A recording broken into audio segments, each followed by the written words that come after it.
Bienvenidos a este programa especial de RPP con motivo de las fiestas patrias y que hemos denominado Epidemias y hambruna durante las guerras de la independencia.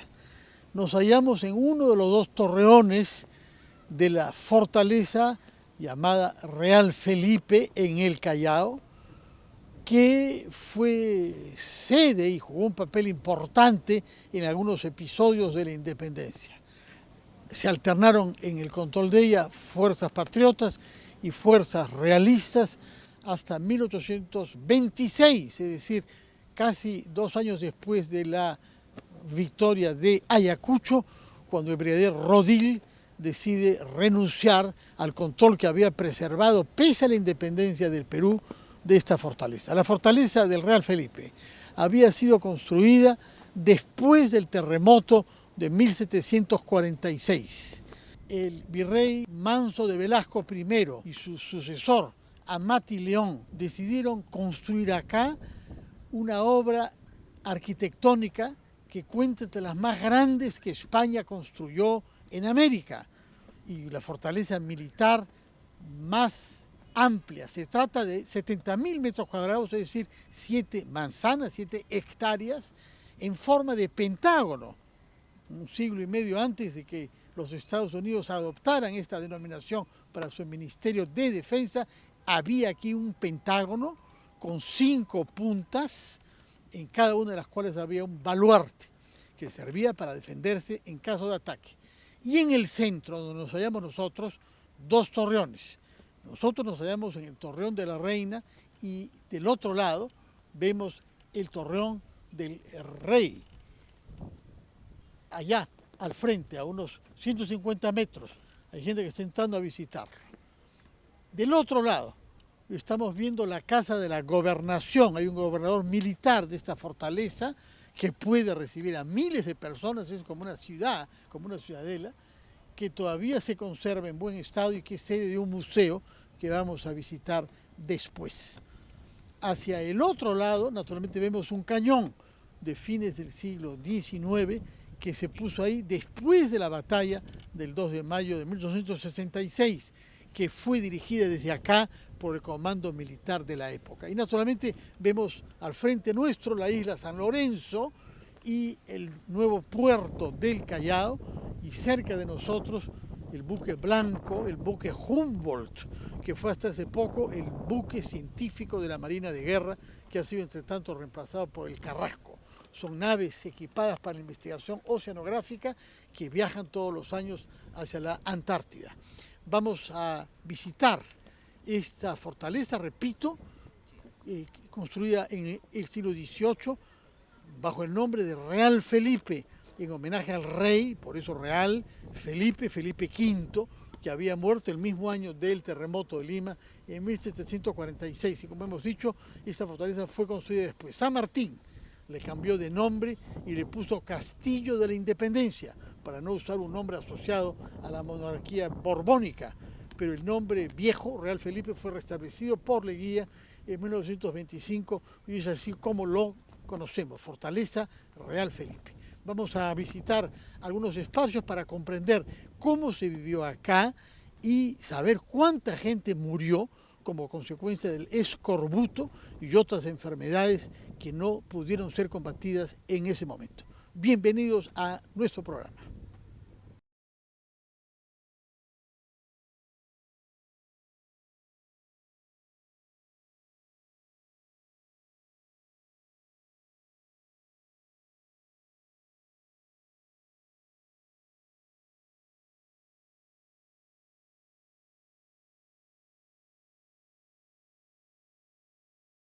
Nos hallamos al interior de la fortaleza Real Felipe, delante de lo que fue la casa del gobernador. Gobernador es el que dirige las actividades de toda esta fortaleza, que repetimos podía albergar a más de 1.000 personas. Como se ve en su fachada, los símbolos de la monarquía española han sido destruidos, se dice que por orden del libertador San Martín. Se ven solamente algunos restos y se logra reconocer la corona española sobre el relieve de la derecha. Al acercarnos, descubrimos una placa que introduce a los visitantes y que voy a leer.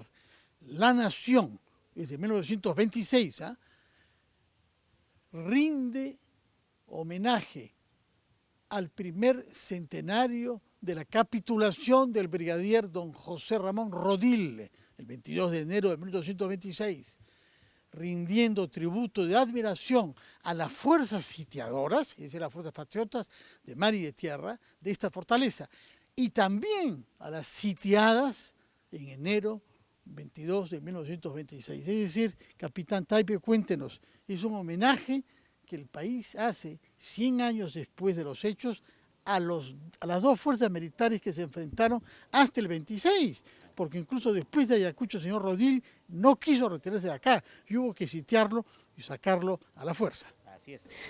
Recordemos que el 22 de enero de 1826, Rodil, a través de una capitulación, entrega esta fortaleza porque después de más de un año de estar encerrados, con más de 5.000 personas, dicen las fuentes, solamente lograron sobrevivir 200 al tener que enfrentar la falta de alimentos, inclusive por el tema de las pestes o enfermedades. 100 años después, que coincidió con el oncenio de Augusto B. Bernardino Leguía y Salcedo, se conmemora, ¿no?, el primer centenario de esta capitulación y entrega de la fortaleza, y rinde un homenaje tanto a las fuerzas sitiadoras como a las sitiadas, porque en el caso de Rodil reflejaba su postura, la defensa de los ideales de la corona, y lo que lo permitió o lo llevó a que fuera a resistir, a pesar de que ya habían perdido en Junín y Ayacucho, pero él logra resistir poco más de un año hasta comienzo de 1826. Y tengamos en cuenta también de que durante el oncenio de Leguía, el Perú buscaba recuperar Tacna y Arica, ¿no?, y era necesario contar con el respaldo internacional. Y también, aprovechando este centenario, Leguía buscó el respaldo de España a través de esta conmemoración. Y curiosamente, es en este año, 2 años antes, se había iniciado la restauración de esta fortaleza. Bueno, ahora estamos al interior, en la galería de entrada de la casa del gobernador. Vemos algunos lemas: el ejército en defensa de la paz, el ejército unido a la historia. Y hay algunos cuadros. Explíquenos, por favor, cuál le parece a usted el más interesante, cuál lo atrae más. Bueno, en este lugar podemos apreciar de los cuadros o los retratos de los virreyes que comenzaron y concluyeron la construcción de esta fortaleza. Iniciado con José Antonio Manso de Velasco en 1747 y concluido casi 30 años después por Manuel Amat y Uniet, que permitió pues esta construcción de esta defensa para poder repeler todo ataque de los piratas y corsarios en el Perú virreinal, ¿no? Lo que había antes de la actual fortaleza había sido barrida por el maremoto causado por el terremoto de 1746, y es por eso que se decide construir esta fortaleza que ha resistido perfectamente casi 300 años. Así es, así es. El origen, inmediatamente después de ese terremoto y maremoto del 28 de octubre de 1746, el entonces virrey Manso de Velasco decide construir esta fortaleza, porque recordemos que por el Callao salían todos los minerales que eran extraídos de nuestras minas del Ande con dirección a Europa, y era necesario de que el puerto tuviera un sistema de defensa, y es por eso que vio conveniente la construcción de esta fortaleza de 5 lados. Ahora, Cochrane había intentado apoderarse de esta fortaleza en 1819, antes de que San Martín llegara en barco también con el ejército del sur, pero no logró conquistarla, ¿no? Razón por la cual hubo que instalar a las tropas independentistas más al norte. Por supuesto, esta fortaleza jamás ha sido conquistada por la fuerza. Ha sido necesario negociar o capitular para que sea entregada. Como ya has mencionado, el caso de Cochrane, también el último más conocido es la de Rodil de 1826. Como usted nos ha dicho, sin embargo, algo que no se pudo derrotar son las enfermedades contagiosas y las epidemias y las pestes que cobraron la vida de numerosa gente ahí, entre otras del primer delegado supremo del Perú nombrado por San Martín, Bernardo de Torres Tagle. Nos lo va a contar una vez que hayamos entrado a la casa del gobernador. Estamos hablando con el capitán del Ejército Peruano e historiador, graduado, Jaime Taipe.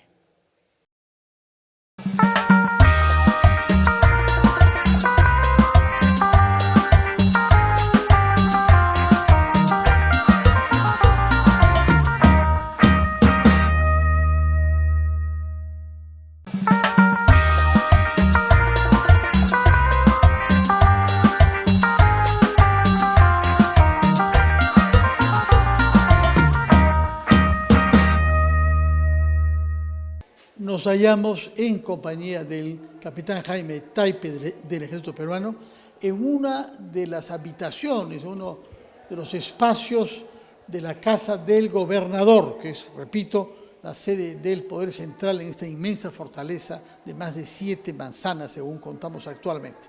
Vamos a entrar, descubrimos que hay retratos de quienes protagonizaron la capitulación española final. Recordamos en enero de 1826, es decir, 1 año y 2 meses después de la derrota española en Ayacucho. Acá tenemos el acta de la capitulación, que vale la pena leer, pero yo quería que usted nos explique un aspecto muy importante para entonces y para hoy, que es el de la sanidad militar. Rodil no puede seguir quedándose acá, pese a su empecinamiento en no reconocer la capitulación de Ayacucho a causa de razones de salud.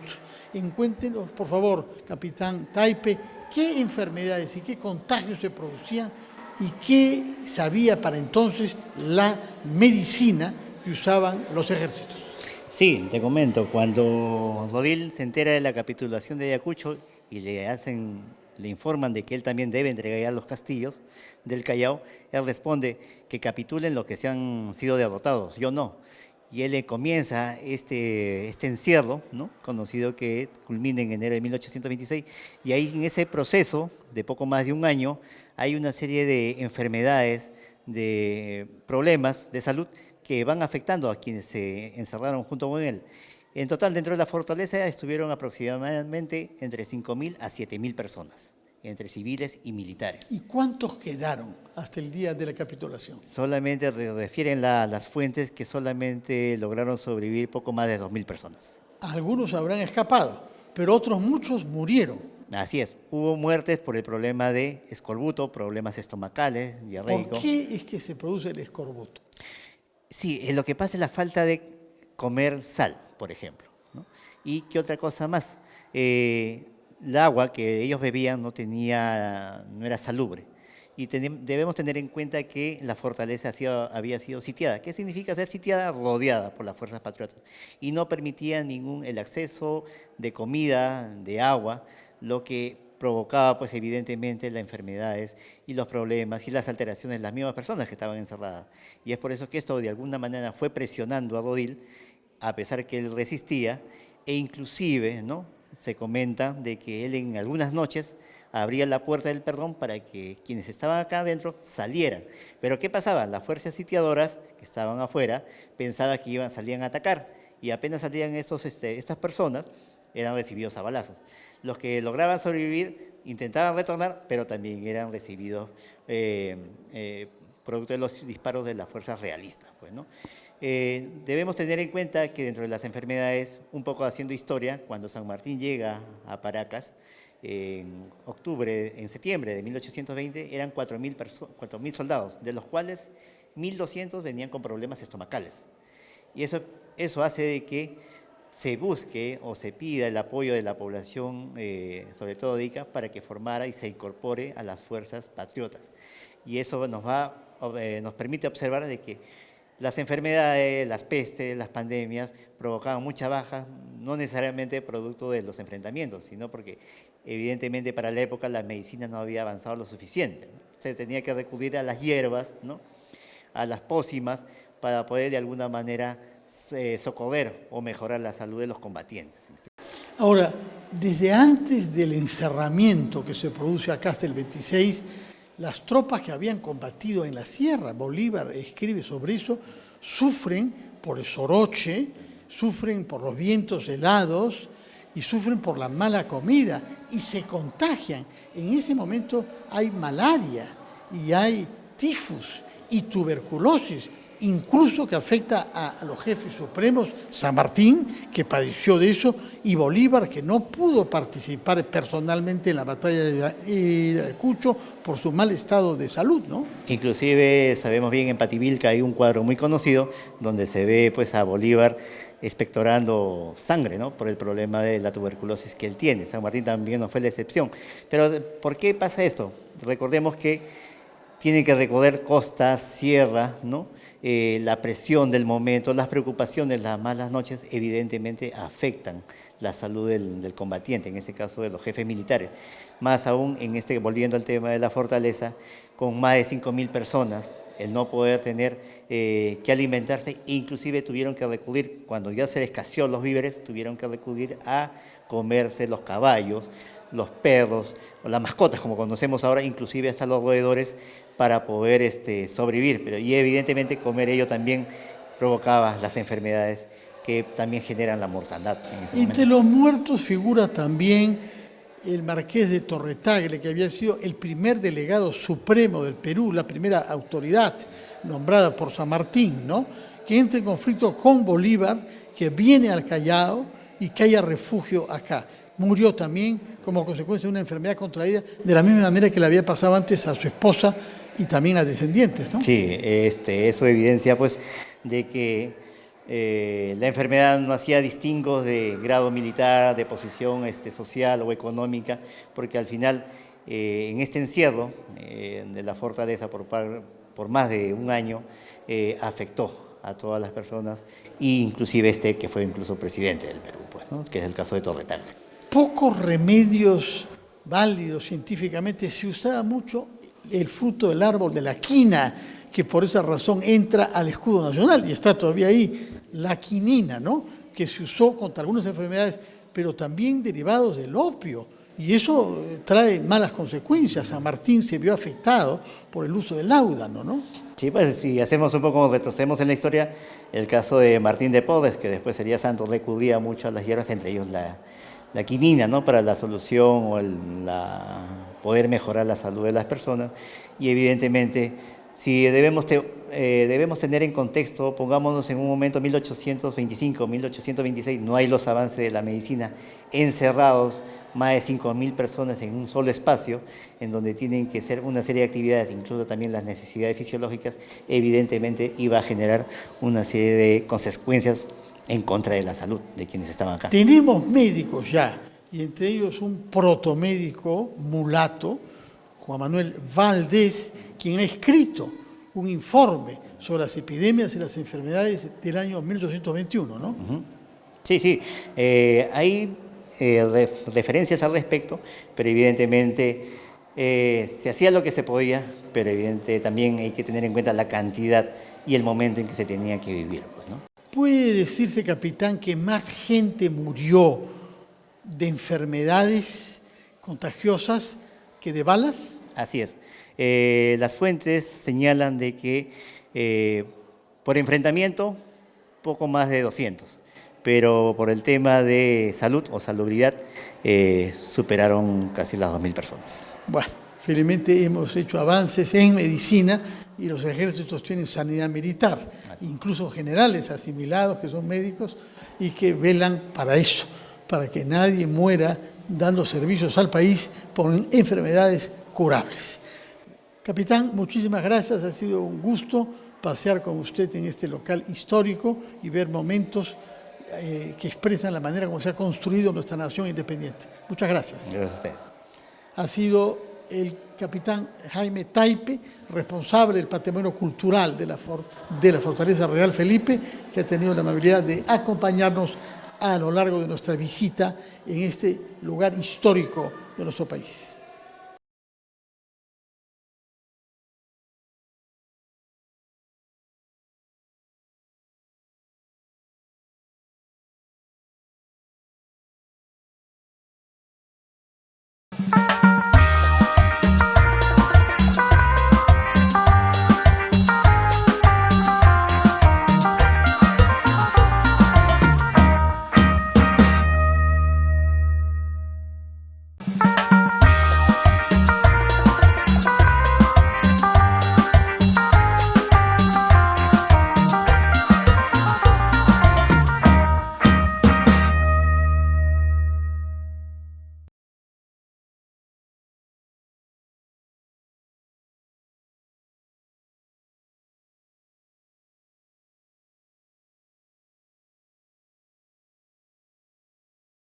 Nos hallamos en el local del archivo del Museo Nacional de Arqueología, Antropología e Historia, acompañado siempre por el director Rafael Barón, pero se une a nosotros en esta oportunidad el responsable del archivo, el historiador Alexander Ortegal. Y le hemos pedido que nos muestre documentos excepcionales, rara vez vistos. En primer lugar, 2 acuarelas hechas por el general O'Higgins, que representan ambos la rendición de un batallón del ejército español, Numancia, que pasa al lado patriota. Explíquenos, por favor, qué es lo que se ve en estas imágenes, señor Ortegal. En principio tendremos que señalar que representaciones gráficas del proceso de la independencia contemporáneas a los hechos existen mínimamente. De ese mínimo, el museo posee estas 2 piezas que en principio señalan este importante proceso de la historia peruana. Son más de 1000 efectivos del ejército español se pasan a las filas patriotas. En estos momentos se enarbola la bandera del Ejército Unido del Libertador, con 3 estrellas, las estrellas representantes de los 3 países en esos momentos, Chile, Perú y Argentina. De acuerdo, es hecha, según veo la firma de O'Higgins, en diciembre del año 20, es decir, meses antes, 7 meses antes de que San Martín entrara a Lima. Sí, el general San Martín establece su cuartel general en Huaura, ¿no? En principio, para ver la logística, la alimentación y proveer al ejército que tiene en sus mandos en ese momento y los efectivos peruanos que se van a sumar al ejército libertador. Ahora llama la atención que hay cerros en Huaura y pueblo, hay jóvenes, campesinos, niños, señoras con sus sombreros que están presenciando esta escena militar, ¿no? Huaura es una localidad costeña, ¿no?, de Lima, pero con población relativamente alta para la época. De acuerdo.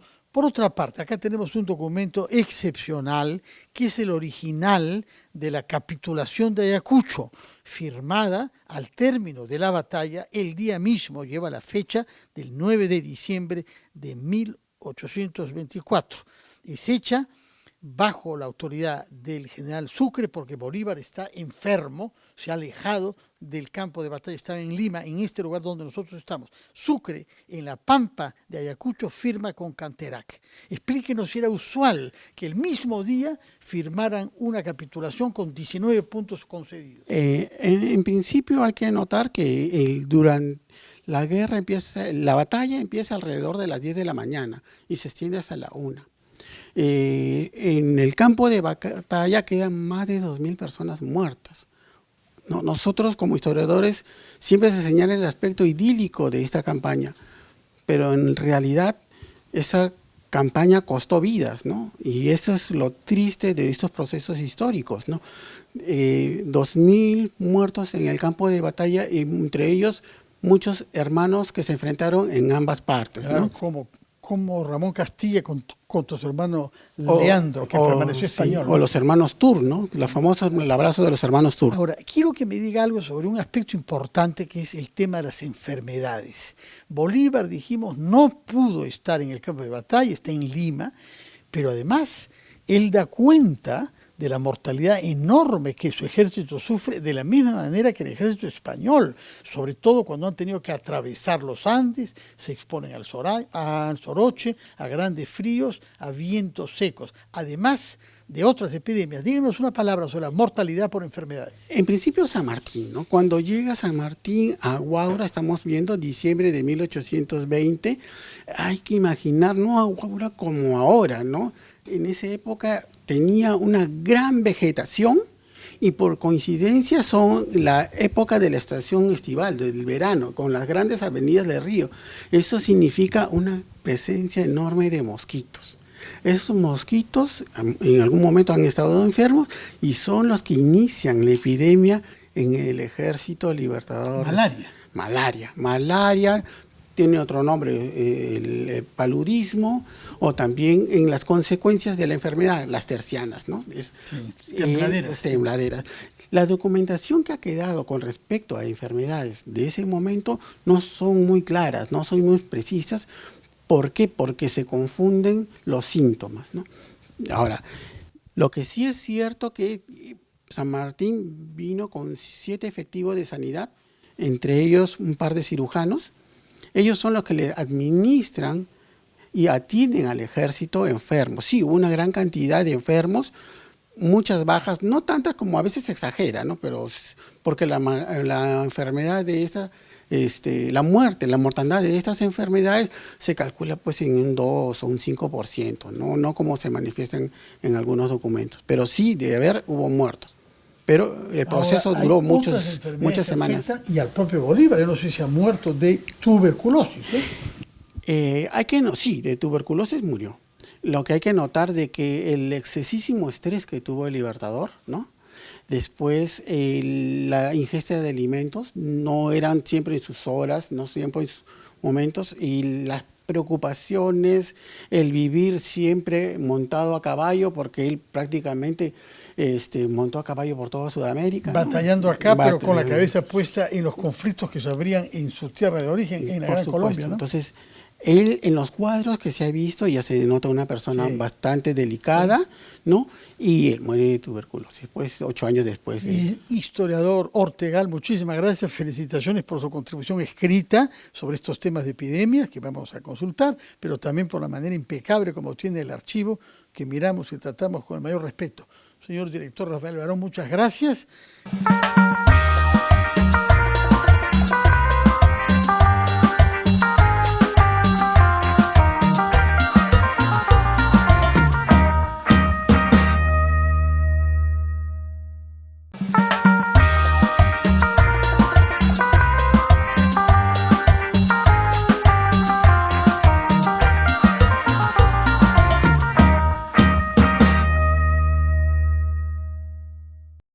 Para culminar nuestro programa especial con motivo de las fiestas patrias, dedicado este programa a las guerras de independencia y la influencia que hubo sobre ellas de parte de las enfermedades, de las epidemias que afectaron a los ejércitos de uno y de otro lado, tenemos el privilegio de contar con el doctor Óscar Pamo, que es un especialista en medicina interna, pero es un historiador de la medicina también, sobre todo el autor de un libro clave en esta materia, Epidemias, Medicina y Hambruna, que es un estudio de lo que han significado todos estos hechos patológicos durante las guerras de independencia.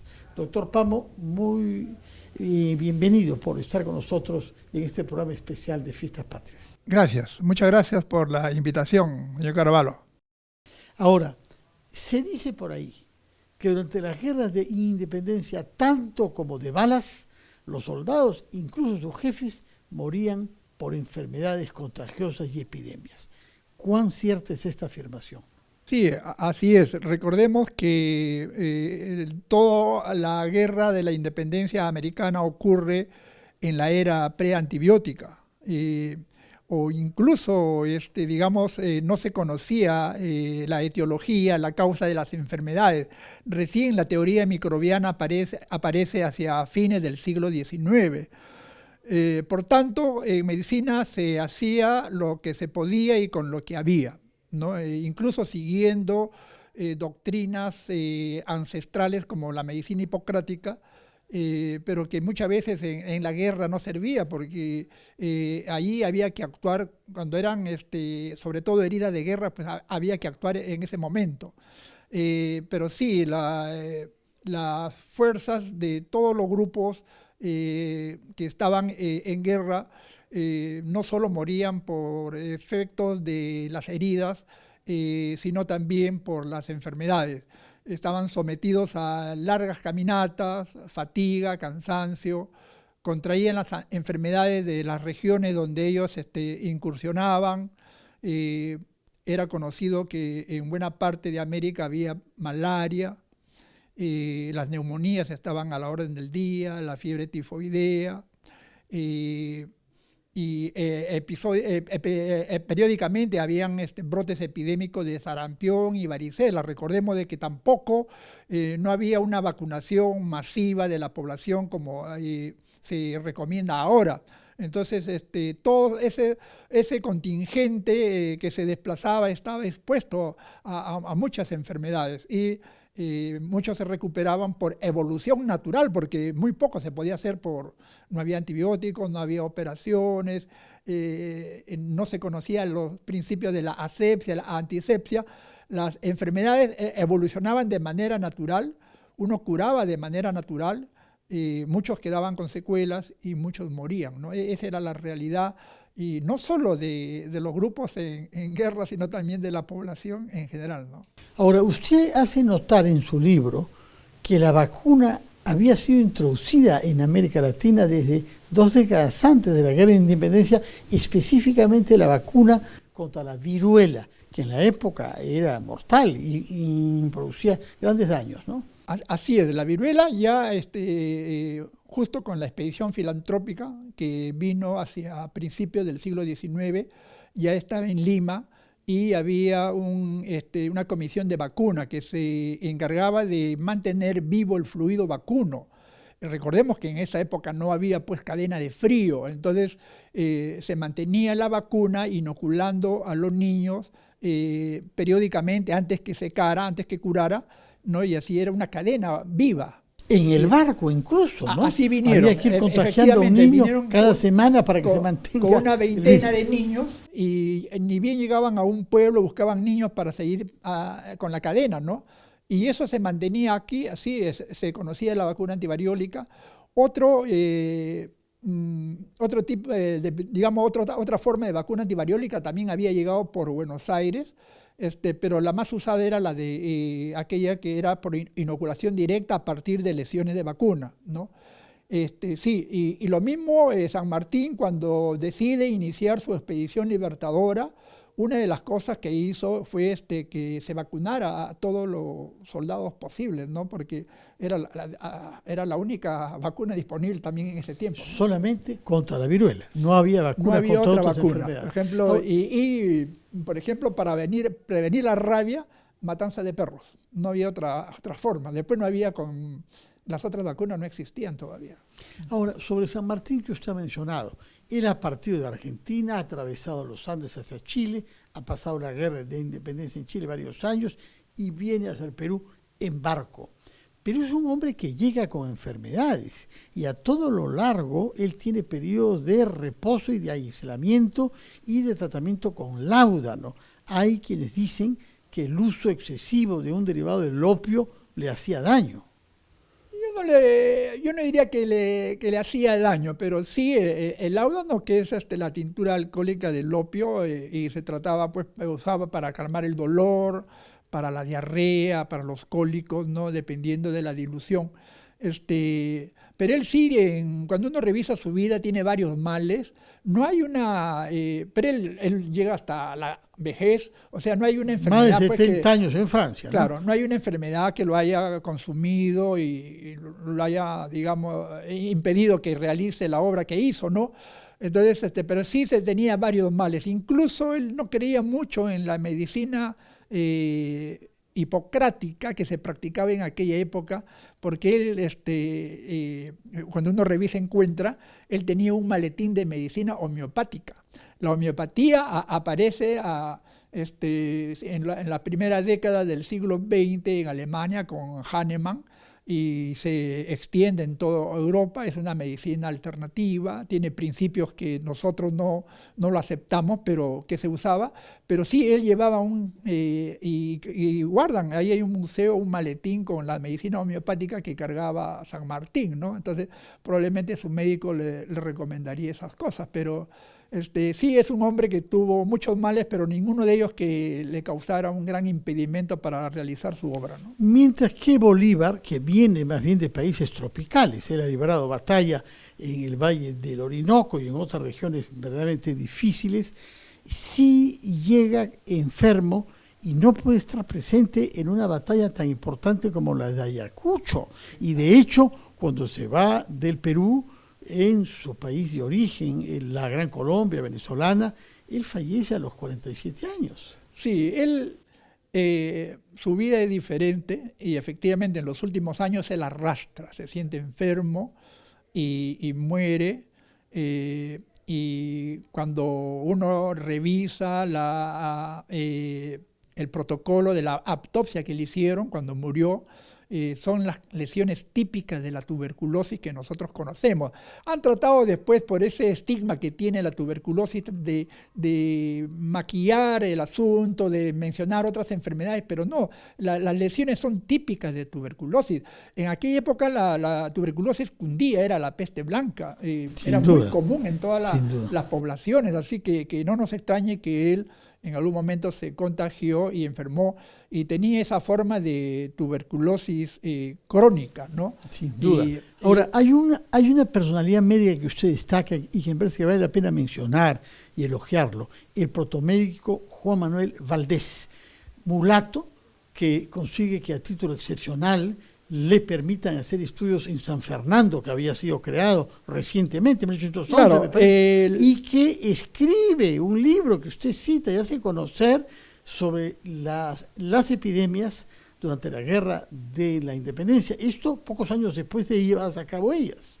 Sí, en aquella época para estudiar medicina había que tener la llamada limpieza de sangre. Es decir, no tener antecedentes de indio, negro, judío o moro, como dicen, ¿no? Entonces, y él era mulato, pero era un hombre muy inteligente, muy activo, muy culto, muy religioso y tiene una gran producción, pero no podía ingresar a la universidad por su condición de mulato.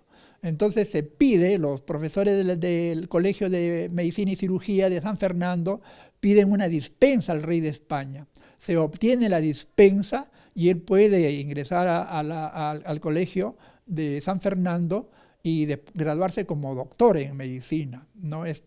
Pero esa era la realidad en aquellos tiempos, ¿no? Pero sí, nos da una idea de cómo la sociedad se movía en aquel entonces, ¿no? Pero era definitivamente un hombre fuera de serie, muy hábil, muy inteligente, ¿no? Y que merecía. Un médico eficaz que ha sido pintado y tenemos imágenes de él. Así es, Pancho Fierro le hizo una acuarela y sí, vale la pena recordarlo. Doctor Oscar Pamo, muchas gracias por su presencia en RPP y por su colaboración con este programa con motivo de las fiestas patrias, para que miremos el esfuerzo que hicieron quienes combatieron por nuestra independencia, no solamente en los frentes de batalla, sino también para proteger su salud amenazada por las epidemias que nos ha usted descrito. Muchas gracias por su presencia, gracias a ustedes por su sintonía, que celebren con la mayor belleza posible en sus familias nuestras fiestas nacionales, pensando en nuestro país que puede superar las dificultades que está atravesando actualmente. Gracias por su sintonía y vive el Perú.